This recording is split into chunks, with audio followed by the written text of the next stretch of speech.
আসসালামু আলাইকুম ভিউয়ার্স। বিমান বিধ্বস্ত নিয়ে নতুন একটা তথ্য আমাদের সামনে এসেছে, তা আপনাদের সামনে তুলে ধরছি। উত্তরা দিয়াবাড়িতে প্রশিক্ষণ বিমান দুর্ঘটনায় পাইলট ক্যাডেট তৌকির ইন্তিকাল করেছেন। প্রশিক্ষণ শেষে ক্যাডেট তৌকির আজই প্রথম বিমান নিয়ে একাকী উড়াল দিয়েছিল।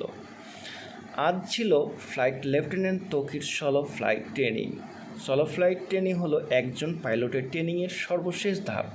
ফাইটার জেট অপারেট করার জন্য একজন পাইলট যে হাই স্কিল্ড সেটি প্রমাণিত হয় সলো ফ্লাইটের মাধ্যমে।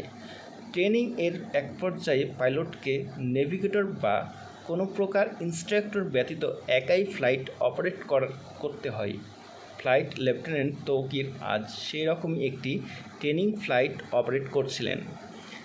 যে কোনো প্রকার ট্রেনিং ফ্লাইট সিভিলিয়ান এরিয়া থেকে দূরেই হয়ে থাকে, তবে সলো ফ্লাইট সাধারণত আরবান এরিয়াতেই হয়ে থাকে। আর আরবান এরিয়াতে এ ধরনের সেন্সিটিভ ফ্লাইট অপারেট করার জন্য পাইলটকে যথেষ্ট কোয়ালিফাইড হতে হয়।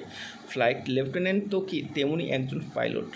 ট্রেনিংয়ের লক্ষ্যে তৌকির তার F-7 বিমান নিয়ে কুর্মিটোলা পুরাতন এয়ারফোর্স বেস থেকে টেক অফ করেন। এরপর উত্তরা দিয়াবাড়ি, বাড্ডা, হাতিরঝিল, রামপুরার আকাশ জুড়ে তিনি উড়তে থাকেন। তবে কিছুক্ষণের মধ্যেই তিনি বিমানে কিছু সমস্যা অনুভব করেন।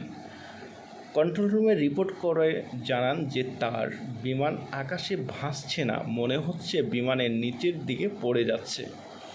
কন্ট্রোল রুম থেকে ইনস্ট্যান্ট রেসপন্স করে ইজেক্ট করার জন্য জানানো হয়, কিন্তু সংশ্লিষ্ট কর্তৃপক্ষের সাথে কথা বলে যতটুকু জানা সম্ভব হয়েছে, ফ্লাইট লেফটেন্যান্ট তৌকির শেষ মুহূর্ত অবধি চেষ্টা করেছেন বিমান বাঁচানোর জন্য।